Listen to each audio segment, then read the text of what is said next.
I can't do it.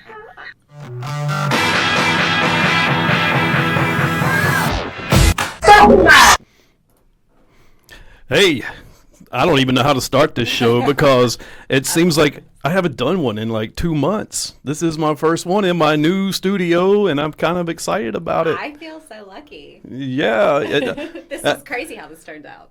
yeah. Well, so I got Tara Grissom. She's my first guest in the new studio. Uh, I mean, how have you been? It's been a long time. I've been okay. Better Yeah. some days than others, but yeah, for the most part. Yeah. Can I get you to do me a favor right quick? Can you pull that mic closer to you? Sure. That way everybody can hear your voice. Can you hear me better? Oh, yeah, I can hear Is you. that better? I can hear you. Okay. Yeah. How about, do you sound good over there? I think so. Hello? Oh, that's awesome right there. Is that better? Yeah, try to keep like 2 fists away from your mouth. Two fists away. 2 from it. fists. Oh, the way I'm holding my hands right there, that kind of look weird. This show is starting off crazy, folks. All right. Sorry about that. Tara, Yeah. I see your Facebook. I follow you on Facebook. Yeah. And you post some stories, and you're very opinionated. So I was like, let me get this lady on the show. I am. And I just had a huge hack on my Facebook, so that was awful. But I posted actually a lot of opinionated feelings when there was a huge influx and like a migration at the border that happened that I didn't think was handled very appropriately. And then you have all these governors sending just busing people that don't even have documentation. You don't even know if you're getting their right name. They don't even know if they have their right name. You've got sex trafficking going on in the meantime, probably the raping of children, people dying. And so my alarm bells go off. It's heartbreaking, just because the process looks not there.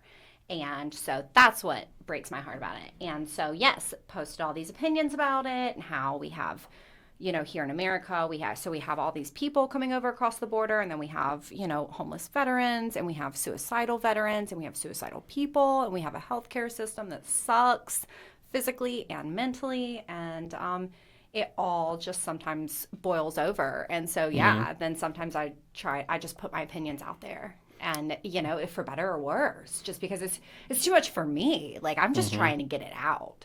Yeah. Do you get a lot of blowback from your opinions? Sometimes. Yeah. But on your Facebook, though, I mean, I like that because whenever I post something and I get all the blowback, I just block them or unfriend them.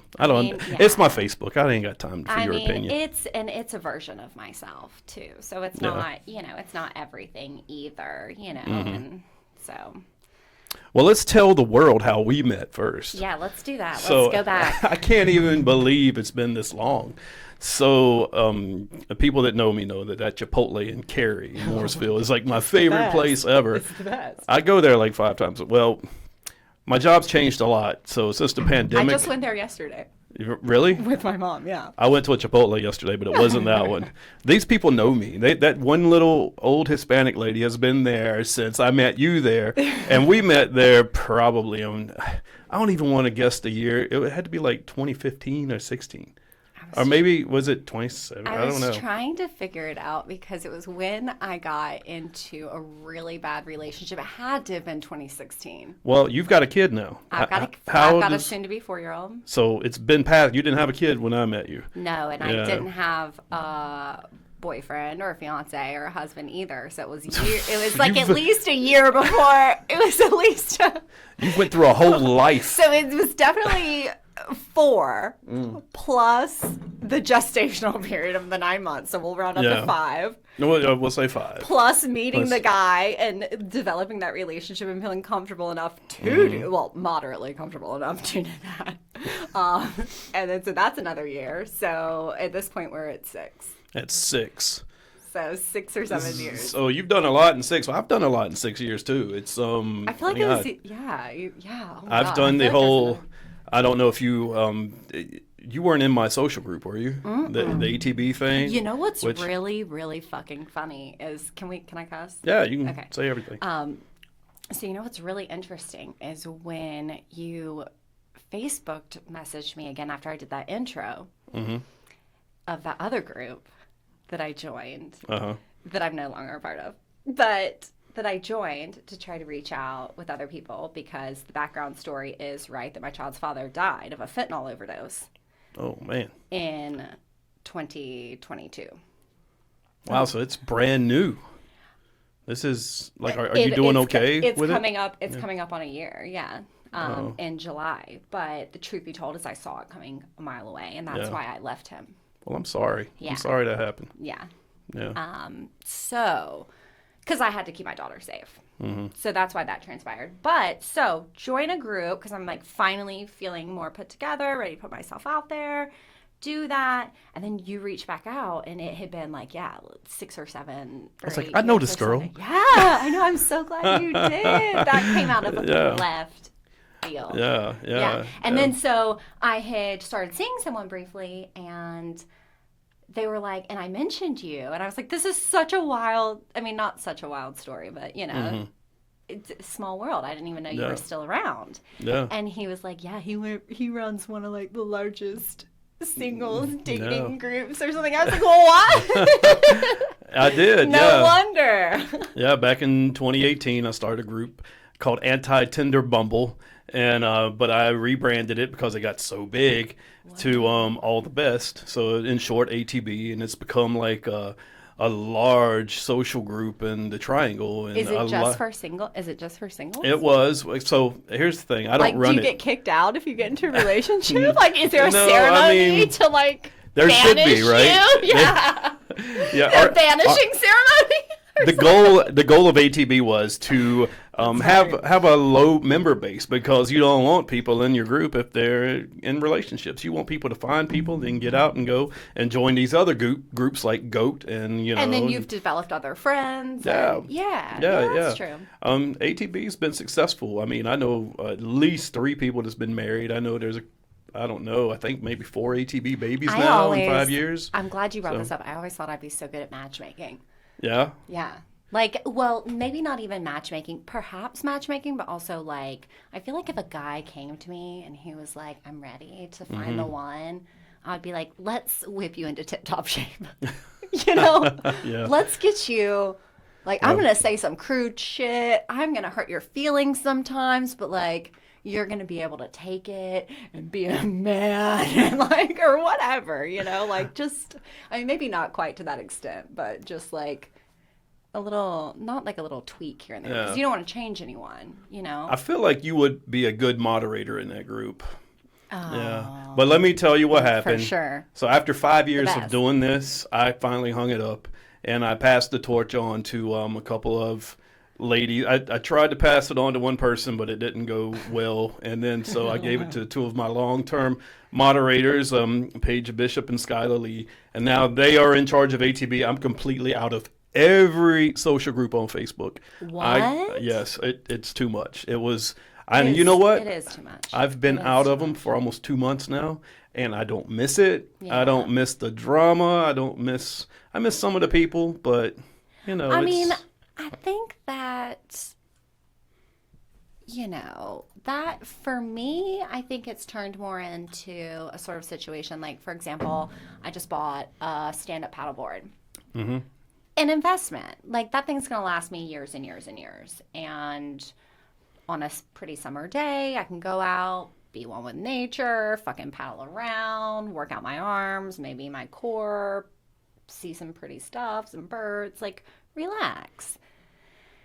And so for me, it's more of like an ability to reach out to your community and be like, hey, does anybody else want to join? Mm-hmm. You know, this is what I'm doing with my life. And is anybody else doing that too, kind of thing? Yeah. Maybe, you know, or as a mom, you know, that was something I felt like during COVID didn't happen. Like, I thought I was supposed to have all these mom friends and go out to the park, and, like, the park's closed. Which is crazy. Back then, it was so 6 months crazy. into being a new mom in a new relationship with an addict, mind you, and the park's closed. And he's working from home every day. And Now- everything imploded. I mean, talking about the submarine and their implosion, I'm not going there, but it felt like my life crumbled in upon itself. And it was the scariest time in my life. And he didn't get better. When you met him, did he have this problem, or did he mask it? I mean, he masked it for sure. Yeah. He masked it, and then he got sober, and he was sober for a year and a half. And, you know, one of the greatest guys I've ever met. And, you know, a couple things went wrong, and then things didn't get better.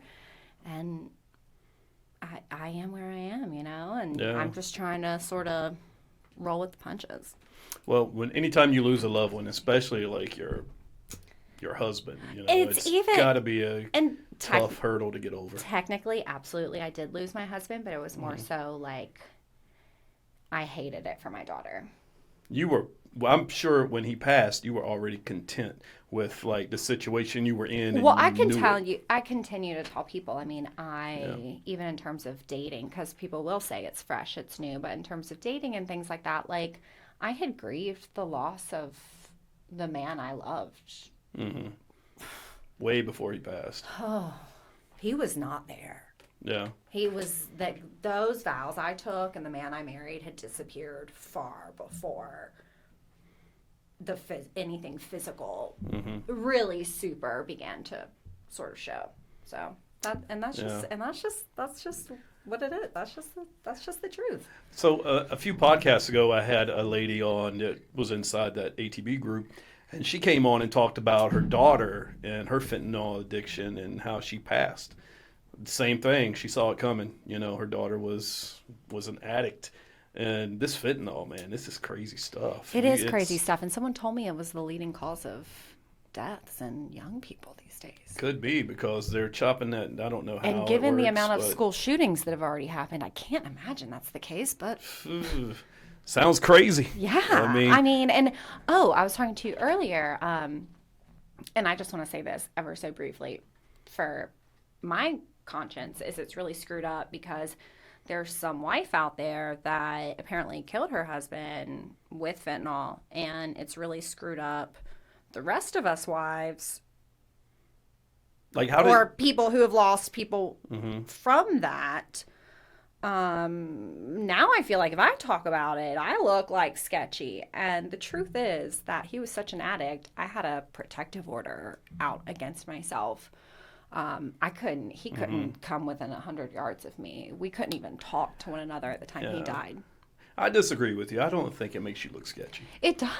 I feel like, oh my God, it's a woman. I mean, I feel like, but that's my own paranoia to some degree, but it's also like sketchy in terms of a taboo topic to talk about. And it's only becoming more and more taboo. I feel like we're not really making advancements in the mental health field.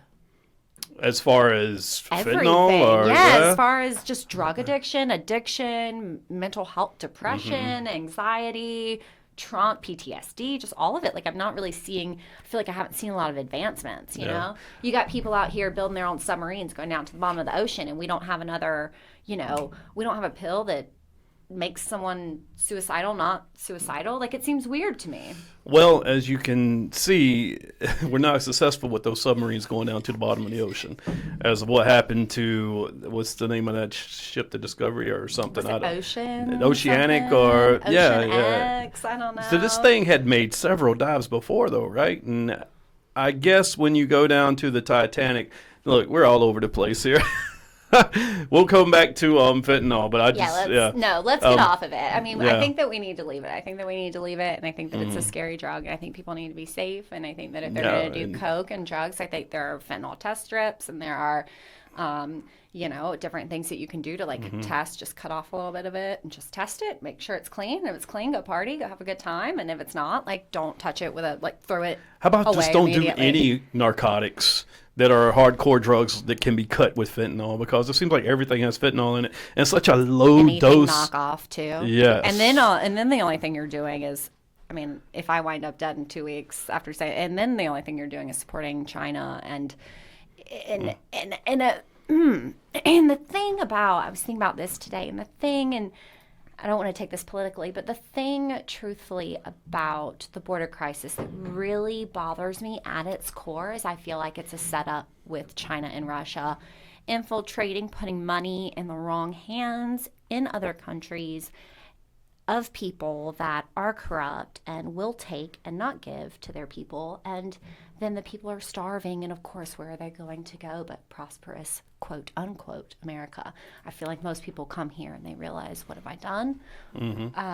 Truth be told, there are pockets that are amazing and you can have the American dream still, but that dream is far past. Well, for most people. I can talk about that because Please. I'm in the Please. I'm in the front row Tell of that. me. Tell me. I see it. I just was in Louisiana for 2.5 months working at a detention center where they house asylum seekers from the border, and probably I think it's roughly 75% to 70% of these asylum seekers get denied, but there are a lot that get parole. As they should be, probably. Well, you have to have appropriate documentation. You it's have not to even, have nowhere else. You have to prove. You should have to prove that you have nowhere else to go. Look at my home. Bring pictures. Bring documentation. Bring everything you have. And I'm not saying we should ship them back to where they came from. That is not what I'm saying. But I'm saying the process needs to be refined. And it's not. And that's the frustrating part. And then we get a new president every 4 years. And the reason we've had a president every 4 years, the reason nothing's really advancing is because no one's happy with the president, because we're just bopping from one extreme to another. Well, I'm he's just an waiting idiot. around for DeSantis to get voted in, and now we got the new modern day JFK. Yeah, I don't know. It's I don't even, Biden's not pulling the strings here. He's not. He's not making one decision. No. There's people doing this stuff for him. But one People thing voted in. Yeah. I'm not saying he's a puppet. That is not what I'm saying. But I'm saying there might be some ventriloquy. Ventriloquists, like some puppet strings being pulled. Yeah, maybe. I gotcha. I don't know, but I can tell you this: asylum seekers have to meet 5 rules. They have to meet one of the 5 rules when they are guidelines when they apply for asylum. Just one. And just one. Oh. Yeah, and a lot of them don't do that. And asylum officers have a hard job trying to I can't listen to imagine. bullshit I'd let and everyone interpret in. it. I'd let everyone in. I'd be like, just go. I will. I mean, but then yet again, that bothers me when I see it visually. I'm like, what are you doing? Like, these people, where are they going to live? How are they going to eat? And then the fact that there would possibly be homeless veterans that literally went and fought for our country and our freedom and our ability to have certain Well, I freedoms. can talk to And then you about that. To but the idea that there is a mentally ill veteran that is not getting the help that he deserves, and someone running across already starting their foot off on the wrong foot. Oh, I've seen. Gets fed, gets shelter, gets their basic needs met. I mean, it's mind-blowing to me, honestly, but I don't call the shots. Well, here's what happens. Okay, I'm going to walk you through it because people are misconstrued. It's a different process. People are misconstrued. They think they know what's going on because of what the media tells them, but they don't talk to people that actually see it and work in it. Right. I do. It's true. I worked with the criminals here, and then I worked with females, the asylum seekers. And some of these stories are rough, man. They're rough. And not even somebody from the Ukraine can get asylum. Like, I was there and I saw one get denied. But she had her appeal with the immigration judge. And I'm going to tell you, the immigration judges are so not on the same page.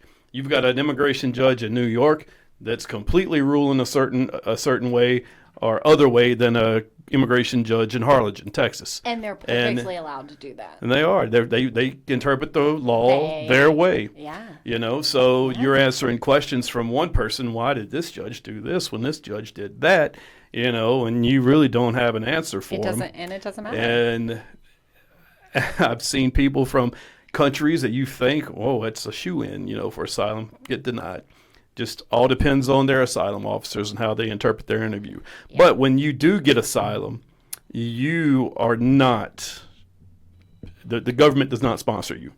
No. The government does not. You have to pay for everything. You have to pay for your taxi. You have to pay for your hotel room. You have to pay for anything that has to do with your transportation, your airfare to wherever you're going. Except if you're getting bused to the ex-president's house in D.C. That's something that did not happen where I was at. And then where do you go? And then where do you go? That's some Ron DeSantis stuff. And then where do you go?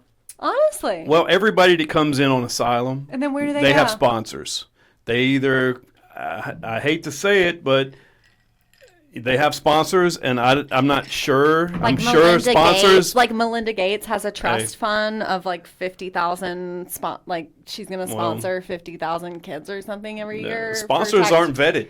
Sponsors could be traffickers. Right. We don't know that. We don't know. That's like, what I'm saying. That's what I'm saying. I was talking to one girl, and she's like, I met this guy. I met my sponsor on Facebook, and I was like, you never met him before. Yeah, we're going to get married. That's I was what I'm like, saying when I said you got to be careful out there. The sex rings, and all that, and the drugs, and it's not looking good. It's not looking good. I'm just saying. And we got bridges collapsing. We got infrastructure. This train. Let's not forget about the train. We got, I mean, it's just, it's a lot going on for like everybody to be so burnt out after so much going on for so long. Well, we're letting so many people in the country now. But I tell you what, guys, if you're listening, there's a lot of gorgeous Colombian women coming into the country. So, I mean, learn how to... Get it while the getting's good. Habla Espanol, because I'm telling you what, boy, we're... what? Yeah. They're going to need a new boob job in 10 years. I'm like, are there any women left in Colombia? Because they're all coming to America. Yeah. I mean, as a woman, again, it's about, I'm just going to wrap it back to those, like, can you hear me okay? Are we good? Oh, yeah. Okay, good. I just feel like it all goes back to, like, those basic needs, like, it probably should, truth be told, like, be universal rights, and like people should be housed and fed, and that should be like, we should be able to, as a society, maintain that with influxes of tens of thousands or potentially hundreds of thousands of people. I mean, it gets a little scary. It gets scary, right? But you adapt or you die. Yeah. Well, I feel like a lot of these people have legit asylum claims. Like, yeah, they do. I was talking to a few Colombian women, and they were telling me that the gangs and the violence and the murder and the extortion and threats. My only fear as a woman, I know the environments I was raised in, and I know now that I'm a little bit older how that shaped me and sort of all this other stuff. And so like my only concern as a woman would be like, have you fully recognized the extent of what that trauma's done to your brain? Because in some ways, that could be their safe space. That could be their comfort space. Like, they'll come over here, date you for 10 years, get a baby, get the child support, and go back and get with some thug in fucking Colombia because that's comfortable. That's the same reason why people go to comfort, and it's sad. It's sad, but it's true. And that's a good point, because I know women that are super beautiful, like attractive as hell, and I'm like, why are you with this guy? He's a piece of shit. He openly cheats on you. Someone has to. That's how they grew up. Someone has to tell you or show you they're a piece of shit, though. Like, people need to help. People need to help people more out than they are. I don't think they even if they show you, they still go back because that's all they know. That's all they're comfortable with. It depends on. And that's why it's terrifying being a widow, right, to the fentanyl overdose. Like, I prayed more than ever that Chris would get sober. That is all I ever wanted, was to co-parent with him. And I knew if he was ever sober, we would be together. I would tell that to anybody. Yeah. And that's why he was so terrified of getting sober, because I don't think that he thought, after everything he had done, that he was worthy of love. And it was just so far from the opposite. It was like, if you could just get sober, like everything else in your life is going to fall into place. Like, I promise you. But in the meantime, I have to just wait over here and observe. And you have to be a mother. That's not even that's going on in the background the whole time. So it's sort of just like, I forget exactly why I brought that up, but it was was Squirrel moment. yeah, no, seriously. No, you'll replay this and you'll listen to it, and you might. Understand, you had a good point going. There was a good point going. I don't forget remember what quite it what was. I don't forget exactly. I don't remember. We were talking about how Biden can't walk and he was falling down all the time. Oh my God, so sad. It's so sad to see. I was in college and at UNC Chapel Hill, and Go Duke. Sorry, continue. Squirrel. And I met one of the most amazing women I've ever met in my entire life. She is from London, and I still have to go over and see her, but that's a whole other story we also need to probably talk about, which like just nobody would believe, and then people would be like, well, tell the "What story. happened?" Let's go. Tell the story? Tell the story. Okay, so the story... I might need to smoke a cigarette before I start. No, so... Camera's on you. Perfect. So the story is that I met this friend. She was a transfer student at UNC Chapel Hill, and that's where I was at the time. And I saw her, and she reminded me of a photo of me 2 years prior. I mean, literally, but she just looked exactly like me. But 2 years prior, I didn't look like that at the time, but it was just like this girl, like it was just it felt like a sign, right, from God of like, go and talk to her. So of course, being me, I do.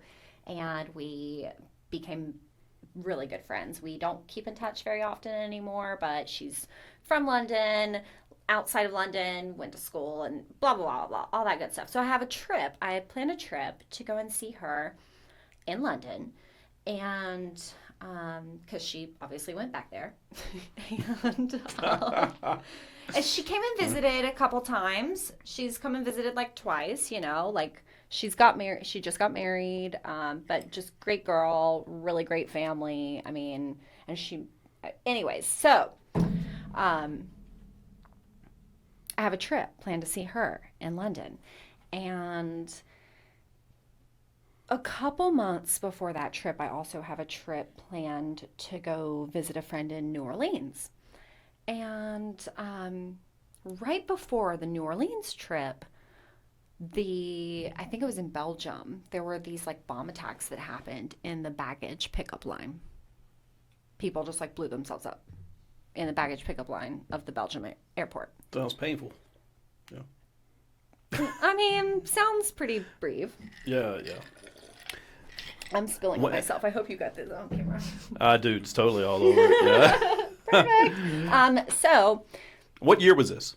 This is going back to probably 2009. 2009. Okay. No.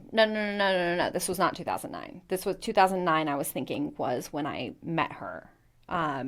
This was probably, we graduated, and then so maybe like 2015, 2016, 2017, 2015 maybe. Okay. Maybe around the time we met. Okay, yeah. Okay. You with me? Yeah. I mean, I was like living my best life, you know what I'm saying? Like no kid, fucking doing whatever, had an okay job. Chipotle for lunch. I am winning at life. So I got all these trips planned, rocking and rolling, and those Belgium terrorist attacks happened. And I think maybe a couple years before that, maybe there was like a stabbing or two in London, like the knife attack, like some guys running around with a machete killing people. It's like a weird time in the world. Not as weird as COVID, but like still very weird. Yeah. And so the Belgium terrorist attacks happened. And I'm like, okay, this is perfectly fine. So I got my trip I didn't cancel my trip to London, although I was terrified. I was like, I am not flying over to fucking London when people are getting macheted to death and there's fucking bombs going off in baggage claims. Like, again, not going down in the sub. You know what I'm saying? Like, and this is God telling me it's not my time to travel. So I'm walking through RDU to go to my trip to New Orleans. And my friend Genevieve was with me. And she didn't even get on the plane back. This trip was doomed from the start. Okay. But long story short, I'm in the security line at RDU, and A 9/11 hijacker looking guy. I mean, I'm talking, he has a sweatshirt on and like a polo underneath. You totally stereotyped a guy, didn't you? Comes over. No. We're in the security Yeah. line. I haven't even showed my passport or my ID. Yeah. Walks over in the security line, drops off a bag, and then walks away. Just leaves. And then leaves. Uh, In an airport. And I mean, I'm talking, I grew up post 9/11. Anytime I flew anywhere, it was like, if you see a bag, please alert. So if you see an unattended bag, please alert someone. Like right after 9/11, they rolled that shit out. It was like, if you see something, say something. Yeah. You know? So I pick up the bag and I walk over to the dude and I drop it off at him. And I'm wearing a skirt. I still have the skirt.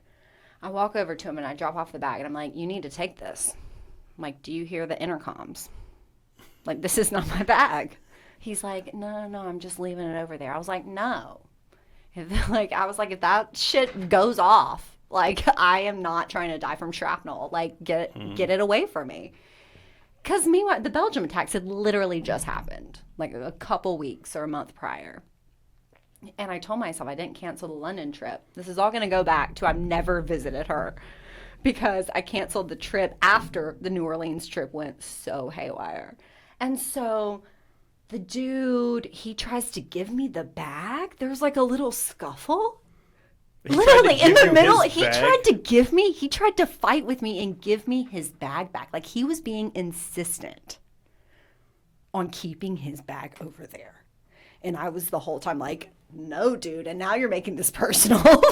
And now you've crossed the line by not taking your bag. Like, you're not going to leave your bag with me. I'm not watching your, no, Yeah. this is not happening. This is not. And then out of nowhere, a military guy shows up. Literally, army, full camo, like shows up, comes out of nowhere.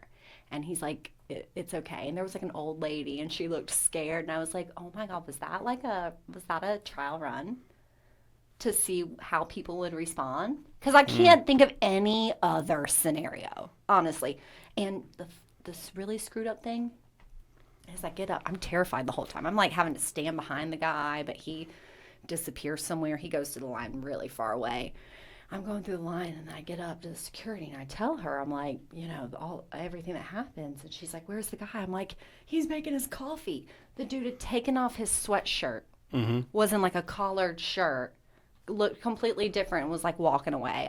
I swear to God, I may be making this up, but I think he turned around and grinned at me.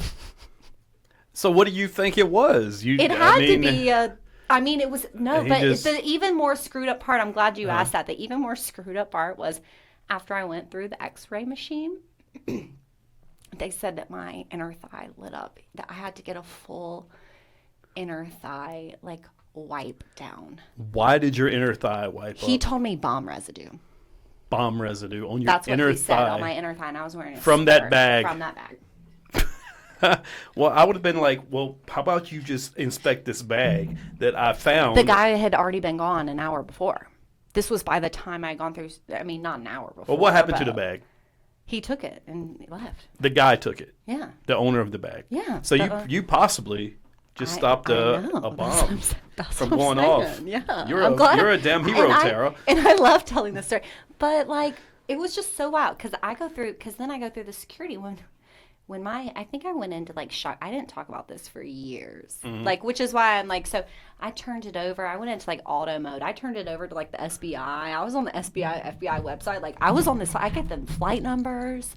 I gave them all that information. I was like, if you just look at the recording of what happened, like you're going to see this was not okay. Like you need to look into this. No. Nothing. You know what I'm saying? Like, I look at it as you're a hero. How about that?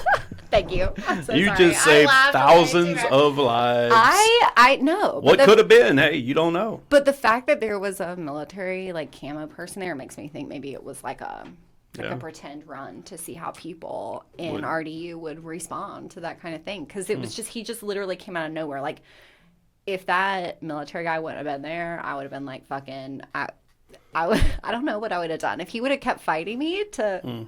Was it the military guy? Was he a passenger? No, he was a really tall black. Yeah, I think it was a passenger. I was going to say because they He don't was have just in his military people military just note. standing there. No, he was a passenger. Oh. And Well. he stood up. He was like, I got this. He was like, I'm going to keep an eye on him for you. Whoa. Did you Yeah. get his number? I didn't, no. I assumed he was my hero and I backed off.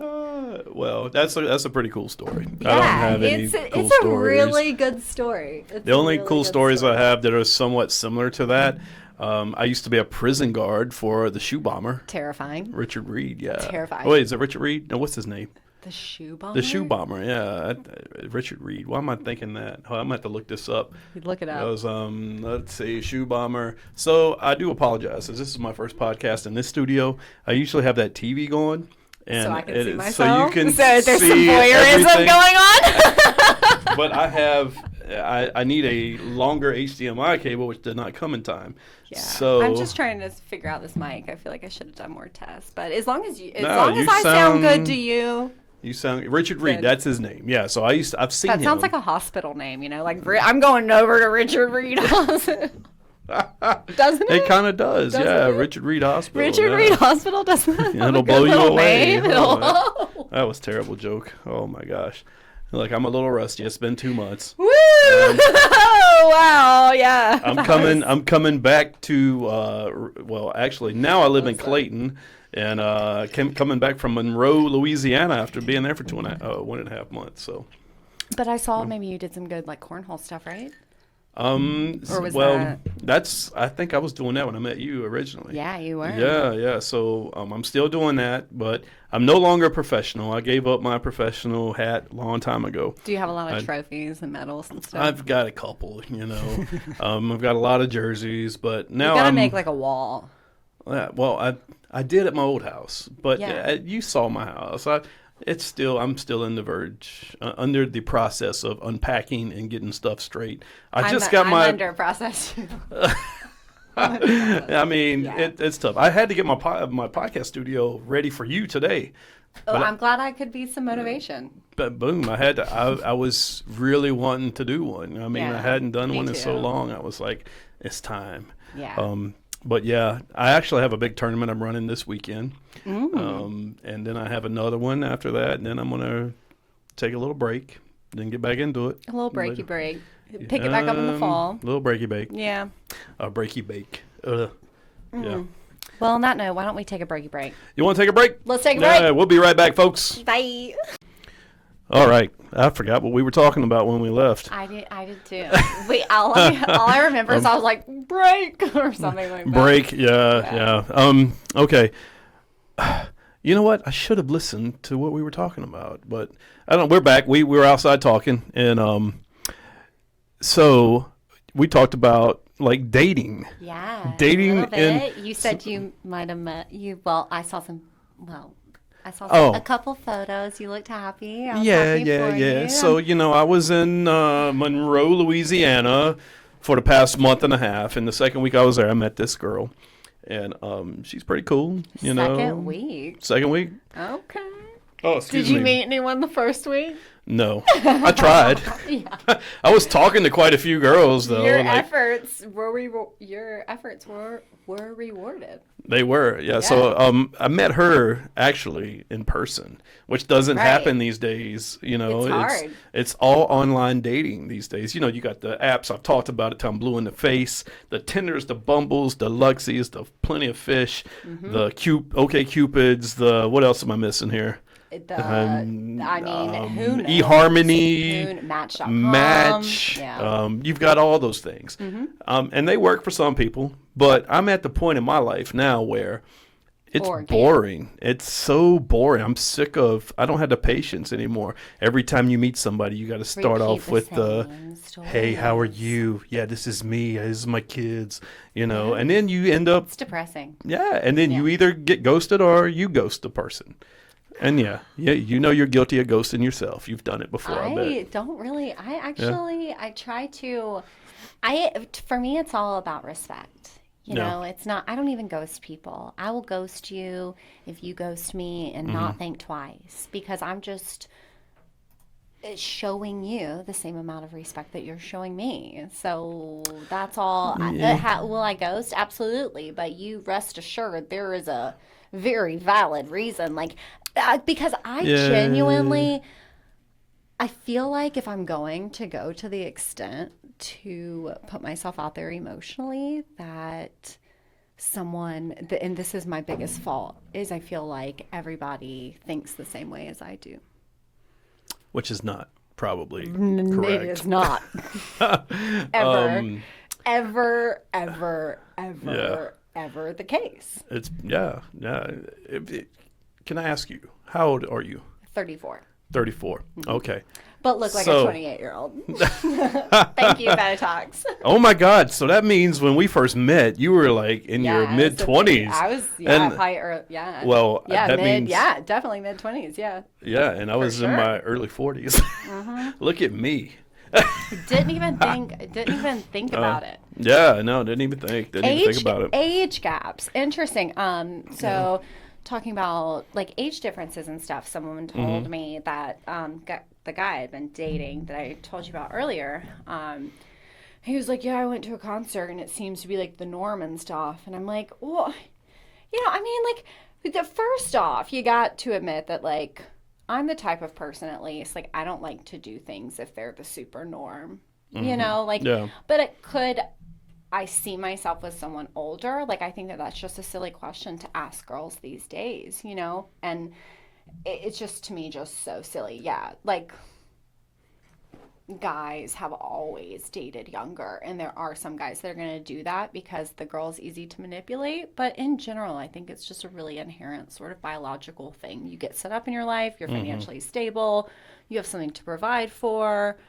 If you don't already have kids, maybe you're thinking you could finally start a family, and then you got some, fertile 20-something-year-old coming along, but does it actually play out like a fairy tale? No.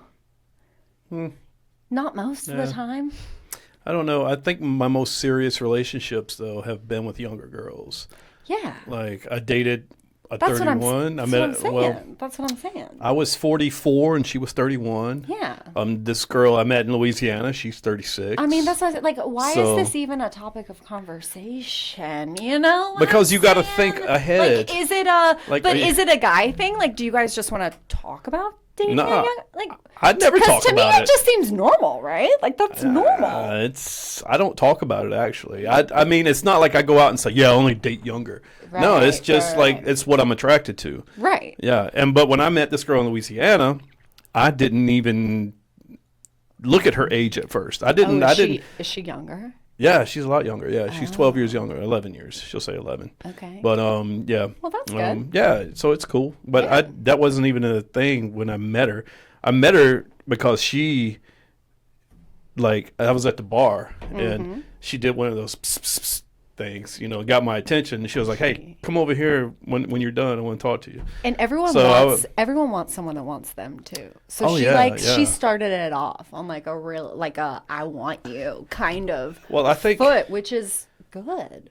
me, in my typical bullshit and don't give a fuck fashion attitude, kind of started it off because we sat beside them and their friends at a table, and You set the scene. I sat the scene. Yeah. I started talking to her friends, and she was just off on the side. And so I didn't even talk to her really. I just broke the ice with her friends. Oh, shit. I was That's playing like smart, chair bags man. with them, but I didn't do it on purpose. I did not do it on What? purpose. Honestly, I didn't even see her at the table. And she's probably listening to Yeah, this. I know. I was She's just probably thinking, going to listen oh. to this, and she's going to be like, that motherfucker. He was just But telling honestly, me how much he cared about you. Yeah. Yeah, it's like Yeah. tears are in my eyes. But honestly, I didn't even see her at the table, didn't notice her. All right. But then we moved, because I was with some other people and we needed more room in our table, so we moved to a place behind them. And then after she did the pss, pss, and I went over and talked to her, I went back to my table, and then Love I ended up this. talking to her at the end of the night and asked her to go to trivia with me, and then that's when it all just kicked off. I love this for you. Yeah. I love Well, this for she's you. cool, I'm man. so- And yeah. we like vibe so much, and of course, I'm looking forward to seeing her on a podcast. I actually we At talked some to her. point, yeah. I talked to her today about it, and yeah, she wants to be on one. So I might have her on, and we'll do it Zoom. Yeah, or- something yeah. like that. Or maybe if but- she could, or maybe like have her come and visit and then like do a follow up. Like, how'd you like it? What'd you think? What were your experiences? Well- Kinda, maybe something like that. I'm having my big bird fiesta barbecue in a few weeks. Oh, yeah. You know, so there's going to be a lot of people here. It's going to be between 70 and 80 people. And I have to invite you. Yeah. Because I don't know how you didn't make the VIP list. I mean, Is there, what the hell, Tara? Is there a side carpet that I can walk down? Yeah, it's supposed to be a red carpet. There's going to be a red carpet out here. You didn't know that? Yeah. I do have a red carpet. It's the VIP. I at least need one of those little. We need to have somebody there like opens the little velvet belt. You know what I'm talking about? Yeah. Okay, you're on the list. You know what? You may think I'm lying, but I do have a red carpet and a velvet rope. I believe it. I I do. believe the velvet rope. From my days of the ATB events when I used to do them. Yeah. Are you serious? Oh, yeah. I had some pretty extravagant events. I cannot believe we did not keep in touch this entire time. This was probably the reason my life went so haywire. Well, if you go and you look back at it, I because think I wasn't did. part of ATV. My life took a wrong turn. Well, this was after we met at Chipotle. I don't know why we didn't I don't even start. think we. No. You got busy. You were still doing the. Who knows? Yeah. I think I texted you once and then you just never responded. Yeah, I was seeing another awful You were guy. just, yeah. Like my choices, and then I mean, it's really I'm able to super accept my life because I feel like I made a lot of probably questionable choices to get me here. But well, we all I make, have faith that everything is on the up and up. well, we all make questionable decisions. I wasted almost 3 years of my life with this one girl. No, I thought you did was not. Oh yes. What? Yeah, I met a girl online, and when I met her, I was 44 at the time. She was 31. I'm not going to mention her name because I don't want to give her any clout on this show at all. This is not what this show is about. No, it's or not. The No, vibe I'm not going to bash her. or no one's bashing anyone. She is the intro to my theme when I come on the podcast, though. It's my jab at her, so to say. Well, anyway. Sometimes you have to memorialize things and let them go. Sometimes you do, you know. A tattoo or something. You know, whatever it is. She's for not you. worthy of me Burn putting anything something. on my body for to even know. No. But, no. Yeah, you know, I did waste. Phase in life tattoo. Yeah, Not it a was. person. Yeah. I learned a lot from that 2.5 years.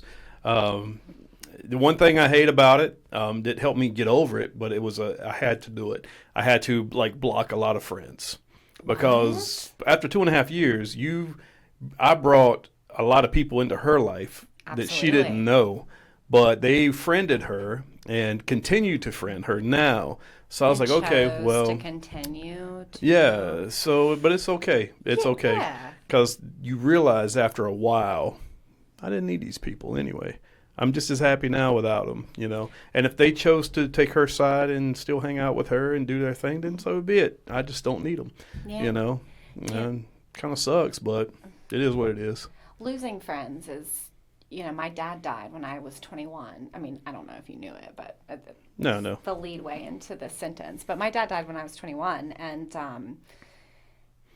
I realized ever since I lost him, it has been so hard for me which is why I think I have overexerted myself and perhaps maybe the wrong relationships sometimes, because it's like, and I've had a lot of really good, right relationships too. Like, let me put that out there as well. Like, I have met amazing people in my life. My parents met when they were in junior high school, and they got married in their 21, and I saw their marriage and I saw what happened, and I told myself growing up, I'm not getting married in my 20s. So I had fun, you know what I'm saying? Yeah. And but so where I was going with that is where was I going with that? What were you talking about right before that? The 2.5 years I wasted. You wasted. Yeah. I'm going to title this podcast "The Squirrel." Please don't. Please don't. No, It keeps jumping in and killing us both. No, you were talking about your dad. I was talking about, grieving, Grieving. losing Yeah. someone who's still alive. Mm-hmm.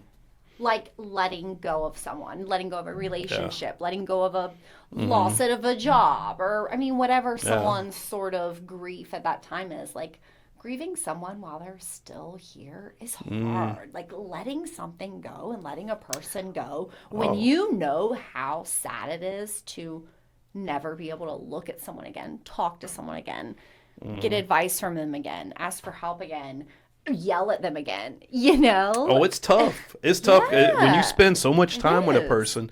When you see somebody just about every day of the week, I don't know, why do we do this or to talk to them, ourselves? and then they just cut you off, and you're supposed to be fine with It's that. not okay. It's not okay. It's It's not not okay. okay. And my mom said something the other day, and she is from an older school generation, but she uses the term classless times. It's more to it than that. It's immaturity. It's classlessness. It's being a piece of shit. That's what I call it.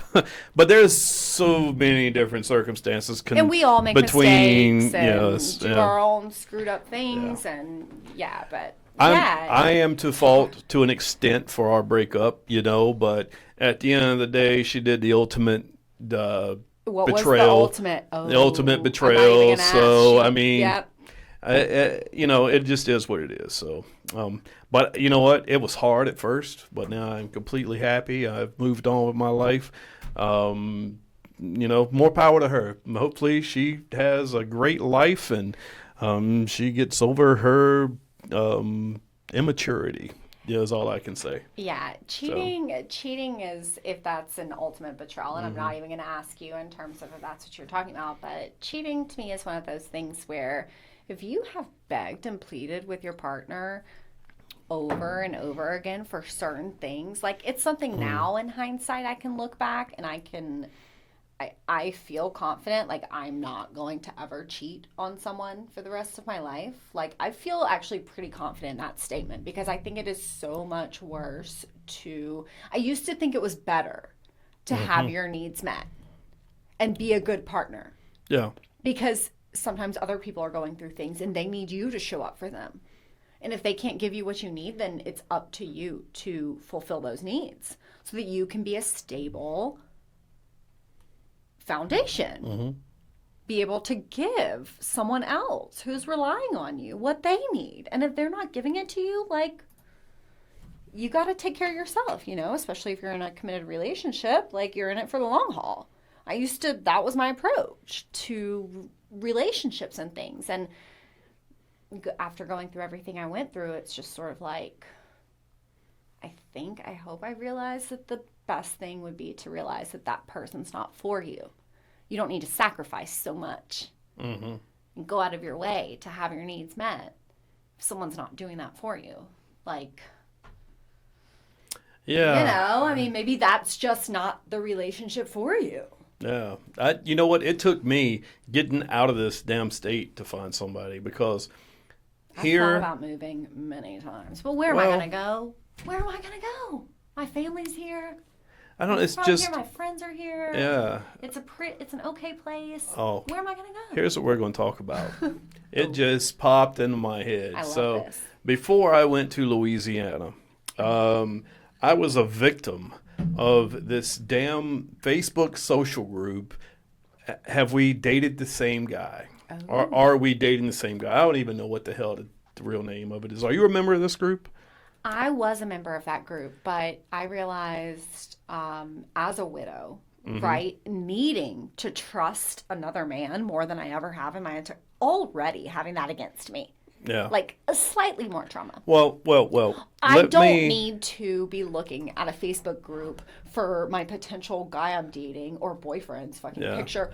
Or, I would add to it in terms of, I was only in it to provide feedback.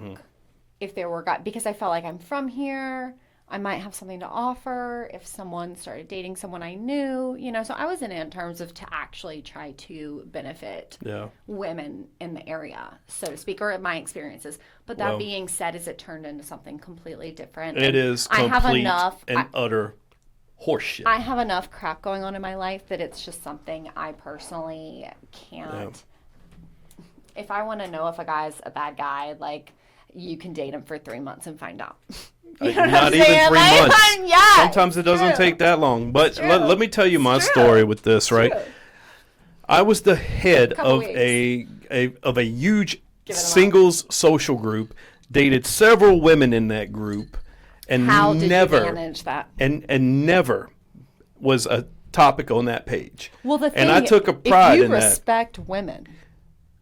Yes. Let me get to my point here. Okay, All right. yeah. So I was the head of ATB, head of a social group. A lot of people knew me. Hundreds of people knew me. Maybe thousands. Never was I a topic on that group until the past couple of months, past 3-4 months, something like that. Recently, you're talking about past 3 or 4 months. Past from 3 or 4 now? months. And Well, I'm I so dated, glad I can try to dated- come and meet you, and then like we can like talk about this in a normal setting because like Yeah. you are not a creep. I've never But- got any creepy vibe. I would not be at your house Yeah. Well, if I so ever in a million years thought that was the case. I dated a couple of women this year that have reputations. All right. That's all I'm going to say. I'm not going to say their names. Do I have a reputation? No. Yeah, Of course no. not. I mean, I I just really don't. reconnected with I you mean, this I'm- year. Yeah, And, I'm literally pretty legit, Well, guys. Like these in girls terms had of- reputations in the triangle, okay? And Ooh. I regret dating them. Did I you really know do. it going in? Yeah, I did. And, Now, one of them give not me so a couple much, examples. Like, what are these types of? What are the labels like that one is women get like these days? crazy, and she's always going through boyfriends left and right. But I'm not going to mention her name or anything. Let me just say what happened. No. I got some screenshots sent to me from this group with my picture and somebody writing that I was a male chauvinist. I disrespected women. I was always saying inappropriate things. Okay, I do say inappropriate things sometimes, but it's all in play, right? Yeah. Nobody ever gets offended I by say what I say. inappropriate things too. Yeah, I got a yeah, dead you know. husband. I am the queen of dark humor right now. Like, What else? Did they called me a not a lot's good coming out of this mouth. a fascist? I was called a Oh, fascist. that's a good one. Yeah. Marxist? Is that next on the I was list? like, what in the hell is going on here? And I That's funny. I don't know who sent it. I think I know who sent it, but the timing of it is just impeccable with what was going on in my personal life with these two women, And I'm like, wow. And both of them denied it. Of course they would. Neither, would ever fess up nobody to would ever. it. No And one here's would the ever. thing about these. It's like the submarine. It's gone with the fishies. And It's just gone. Yeah, it's gone. It's gone, imploded. Yeah. But anyway, I digress. The thing about this site, this group, it's a bunch of cowards, and it's so unfair to guys. Now, when I was the head of ATB and we had like this big discussion inside the group about it, I kind of agreed with the whole principle behind it. Yeah, women are trying to true. protect themselves. They're trying to look out. Which is, I was telling you, Yeah. that was my perspective. That was my approach. Yeah, maybe there's a felon in there that's sexual crimes or something, and Or like, people are letting people know about it. But you've been dating a couple years, you've dated Yeah. a couple guys, you could at least give your experience. It doesn't have to be shed in a Yeah. immature or over, just give the truth. I think Mm-hmm. that that's what so many people miss these days and miss the mark. And I've always told everybody in my life, like, especially guys, like, if you give me the truth, I can work with it. yeah, Well, Honestly, here's the be thing, real with me, Tara. be truthful with me. Like, when I have all my chess pieces, I know what move to make. yeah, When I don't have all the chess pieces, I'm going to do a one-off, and you're not going to know. It's going to freak you out, or you're not going to know what happened. You're not going to know how to respond, or you're going to respond odd because all the information wasn't there. yeah. That's the only reason things went weird. Well, It's because, if you break up with a woman, and the like, woman, if I was a lesbian and I broke up with a woman, no, let's just say, okay. you say, If you say are I've rejected- enjoyed our time together, but If you're rejected by a man, how I would don't that wanna make you see feel? anymore. If you're rejected by a man, how would that make you feel? It makes me feel like shit. But would it piss you off?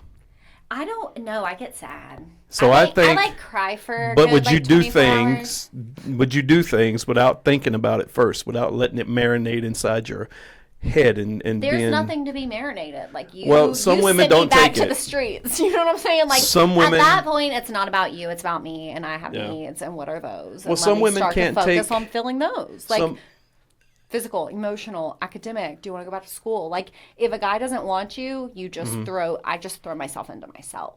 But that's you. You're not like some of these other women, It's true. especially women that have It's like true. these psychological things going on It's true. that you knew about, but Which we you were should talking have about mental thought. health earlier. Yeah. It's not just veterans. It's not just Americans. Some women can't take it. It's women too. Some women get venomous. They just want to destroy you any way they can so they can put this anonymous tag on a post in this group and write all these things about you that are just so untrue. And I mean, I've thought about it, but I never do it. But these women do it. They do it. Right. And that's why I hate this group. I hate the ability to so instantaneously. you can tear somebody down. You can tear good people down just because you're pissed off at them. And you can do it anonymously. If you're going to write something like that, put your name on it. It's true. Don't be a coward. True. And then all these women believe it. And, and the thing that got me too was I saw some names. I mean, I think the women, in the comments. I don't know how many women are going to listen to this. I hope a lot, but as a woman, I think that definitely, that whole site needs to be taken with a grain of salt because, I do believe in love and I do believe that there are good guys out there. And I think that, the right guy will change for the right girl. Mm-hmm. And, just like you met this girl, like, I'm not saying she's the one, but she could be the one and you could like completely do not a 180, but make a couple little tweaks here and there and well, that's why I quit dating be people. really happy. You know what I'm saying? Like, Yeah. I mean, just because things didn't work out with one girl, with one guy, doesn't mean that it's not going to work out with you, with him. Well, I just found that it's easier if you just disconnect yourself from the whole dating scene in this area. It is. Because everybody knows everybody. The dating scene in this area is, and that's why I moved. That's why I grew up in Durham, born in Durham, raised in Durham, love Durham. Love it. Love visiting it.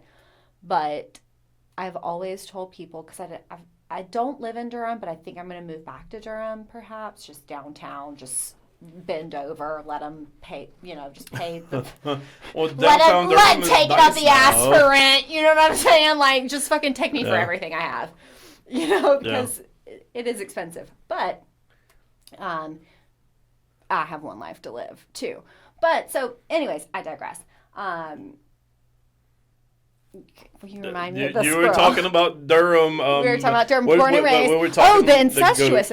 I've always told people, so literally, if anyone were to look at where I have lived, which I hope they don't, but it's Apex, it's Cary, it's Morrisville, and that is because these little, it becomes to me incestuous. Right? Like, everybody's sleeping with each other. Everybody's doing this. Everybody's doing that. And, like, there's a time and a place for that. Don't get me wrong. But in general, if you're trying to develop legitimate, really strong, long-lasting relationships, being in the lion's den and temptation might not.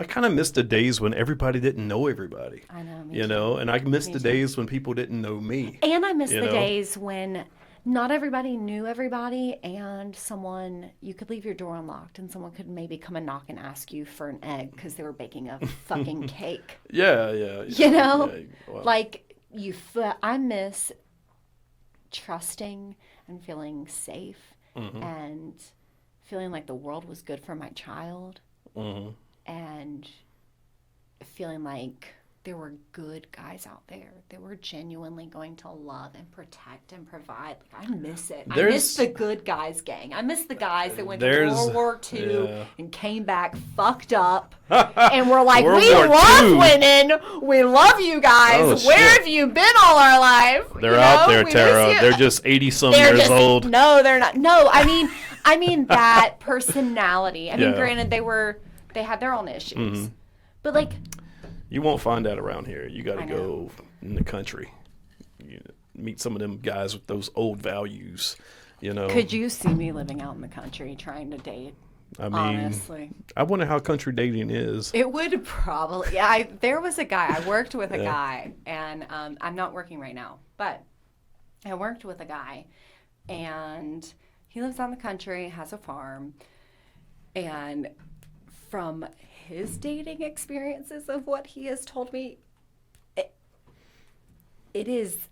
is literally the only reason I don't move to where it's cheaper on the two outskirts, because I just feel like, who, like, how, like, Where are you going to have you a have date? to have options. You have to have options. Yeah.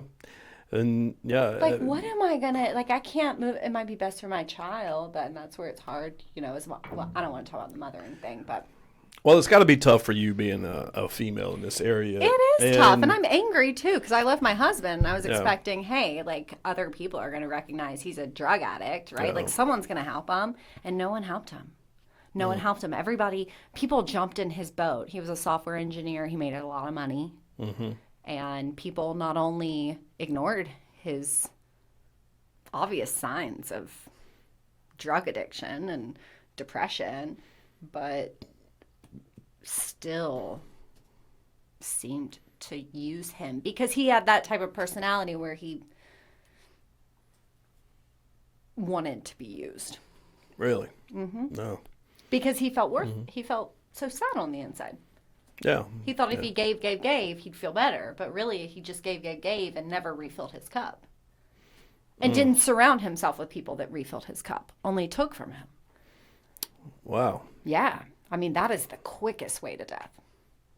Well, that's why I give, but people also give back to me. So Correct. it's kind of like. Correct. You have to surround yourself with people that give. That's the key. You have to surround yourself with people that bring positivity into your life. And that's one thing I did when I gave up the ATB leadership. It cut a lot of negativity out of my life. It's so much negativity. Well, we were talking about that other Facebook group. Well, which one? Oh, yeah, the GOAT. GOAT, yeah. Well, I'm not really too familiar with GOAT. I know the leadership in that group, but I'm not even in that anymore. It's basically the same people. Basically, the same people are in all these same social groups. But unless you join them all, you don't know that. That's the fucked up thing. But you got to get out of them and just meet your own. Well, by then, you've been in it. You know people. What's the point? It just turns into a big bunch of drama to me. I couldn't even Me date. too. I can't date anybody I because had 2 everybody months, man. is 2 months. 2 months. And you're attractive, so I'm sure you got destroyed in those groups by guys. Destroyed. Yeah, No, and well, that's no, most of not the women that are in there. physically. My badge is still fully intact. My badge is not destroyed. All right. Well, we were okay. Yeah. We were going pee-pee. All right.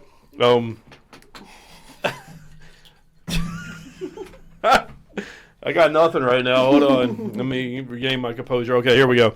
So, yeah, everybody knows everybody in those groups. So if I date somebody, then they're going to say, oh, you're dating Mike Bird? Oh, well, let me tell you this, blah, blah, blah, blah. Yeah. And like it's just like everybody knows everybody, and I'm tired of it. So I just pulled myself away. And I think it's smart. I commend that decision 110%. I think the friends I made will still be my friends. exactly. But I will see them outside of those perimeters of these ATB and these goats and whatever other social groups are out there. Absolutely. Yeah. And if they're your friends, you're going to be invited anyways. You know what I'm saying? I don't lose sleep over it. I tell you, it's the best thing I've ever done was giving that group up. So I love it. More power to everybody out there still doing it. And look at what you've built, I mean... Either, even if it's summed down to a phase in life or it's something you can look back and just be proud of doing. Mm-hmm. I mean, that was a thing for a while for you. It was, And it's cool to have things. If you look, and here's the thing, like, people may hate me, people like me. But one thing is for certain. Most of these people that are in all these social groups, no matter what social group it is, what's the common denominator why they know all these people? It's ATB. Are you serious? I didn't know ATB. It, though. Not me. ATB brought all these people together. Well, in one way or another, because these other social groups were formed because of ATB and the model that it I presented. I cannot believe that we met at Chipotle. Almost 10 years ago. 10 years ago. You were such a child. Such a baby. Such a youngin'. Such a youngin'. Yeah. But yeah, and then here we are now. And here we are. Fast forward. Cheers. Fast forward, and now and the things that have happened, and I'm just. Yeah. I mean, thank you for inviting me on and letting me talk a little bit about the fentanyl thing and just the mental health and just relationships as well and all of that. It's just been. It's nice to feel like you can talk about things in a safe place. Yeah, it's cool. I enjoy this, and Let's keep chatting. We can Let's can wrap still it up. go. Let's wrap it up. Last 5-10 minutes. Let's talk about the submarine. The submarine? Oh Yeah. my gosh, you mean the one that just imploded? Yeah. So I was reading an article on that. James Cameron, which has been down to the Titanic like 30 different times. I saw that. I read it was like 30. He says he's been down there 30. Wow. So what was he in? That's what I want to know. He was 'cause- in a safe, approved submersible. So what was this one that just imploded? Like some Tonka toy? What the fuck? I mean, A soda can. I'm pretty sure is what they've. I read that it was the equivalent of the Eiffel Tower landing on you. 10,000 Are pounds. you serious? Yeah, that's what the pressure of that implosion was. The weight of the Eiffel Tower. They were instantly dead. Like, I guess implosion means it just like from the inside it just went. Or did it shrink in? It was like. I think all the air escapes and everything sucks into the air. Sucks It's a in. vacuum. Yeah, so It's it's a like vacuum. being. It just crushes. Ooh, they were dead instantly. And not only does that happen, that's what happens to the submarine. That also happens to your body simultaneously. So they didn't even know what happened. No. They were alive and then boom, they're gone. They didn't even know. I heard that the brain doesn't even have time. It's in such milliseconds. The brain doesn't even have time to process what's happening. It's literally like you just fell asleep. Like you were under anesthesia, I mean, getting ready to prep for surgery or it's something. literally like being nuked by an atomic bomb. Like the atomic bomb falls on top of you. Well, that's just going to hurt anyway. Well, no. But it you won't even because feel you it. won't. Yeah. Like you never feel it because you're just dead. You How know do what we I'm- know? We've never been nuked and lived through it, so we don't know. I mean, talk to yourself. I've lived many lifetimes. I personally. You must believe you I believe in personally like lived through- life after death and don't different. Oh. What's the previous lives? Reincarnation. Reincarnation. That's the word. I'm sorry. Words are hard right now. I feel like if I, in this one lifetime I've lived, have so many stories that I have, there's no possible way. I mean, maybe it does just end. I don't know. I mean, I just don't know. I mean, honestly, I just leave heaven, hell. I mean, I hope so, but I just leave a big question mark at the end of all of that. I just try to, I want to live the best life I can live while I'm here and try to not cause as much, you're going to cause some damage, but just try to not cause as much damage as possible and like be a good person and, like live a good life. And then after that, I mean, I'm lucky because I have a child. So I'm just trying to lead an example and maybe make a better life for her. That's my whole goal right now. But even if you don't have kids, you can still ripple. I heard this really beautiful thing one time. Well, two things. This man told me two things. He died of cancer. He was not the owner, but whatever, the head honcho. And he said, always leave the campsite better than you found it.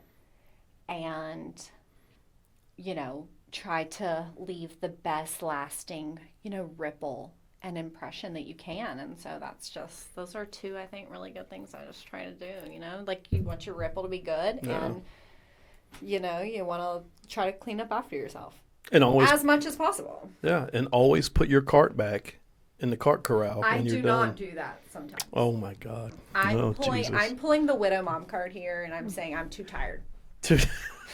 I'm just too fucking tired to put. You know what? You're going to get a pass on that one, Tara. Can I use You the card? can get a pass on that one. Okay, widow, Well, single 4-year-old mom card. On that note, I think we're going to wrap this up. Hey, do look, it. I appreciate you being on the show. This has been a blast. I appreciate I it. hope you had a blast. blast. And I might have to invite you back on one night. This will be do great. it. I'm Yeah. free anytime. All right, folks, don't forget, subscribe to us on the Naughty Donkey Productions YouTube channel and get us wherever you get your podcasts. We'll see you next time. Bye, everybody. Bye.